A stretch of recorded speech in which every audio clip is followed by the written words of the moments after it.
Bro இல்லாதப்பட்டவங்க சாப்பாடு வாங்கி தாங்க. இல்லாதப்பட்டவங்க சாப்பாடு வாங்கி தரது புண்ணியம் தான். என்னால முடிஞ்சது ஒரு 50 பேர் சாப்பாடு வாங்கி தர முடியும்.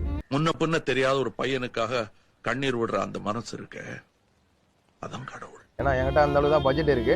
ஆசைப்பட்டீங்க மஜா பண்றோம், மஜா மட்டும் தான் பண்றோம். நீங்க சொன்ன ஃப்ரெண்டும் அப்பாக்களை பற்றி நானும் 50 சாப்பாடு ஆர்டர் கொடுத்துட்டேங்க. அதுக்கப்புறம் நாங்க நானும் என் ஃப்ரெண்டு 2 பேர் சேர்ந்து நான் சாப்பாடு கொடுக்கலாம் சொல்லிட்டு கொடுக்க ஆரம்பிச்சிட்டாங்க. ஃபைனலா ஒண்ணு நடந்துச்சுங்க. என்னால நம்ம முடியல. இந்த வீடியோ லாஸ்ட் வரைக்கும் நீங்களே பாருங்களேன்.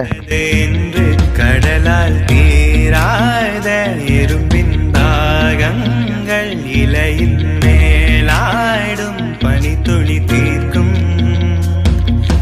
தீயை நீ பகிர்ந்தாலும் ரெண்டாய் வாழும். இவனும் அந்த தீ போலத்தான்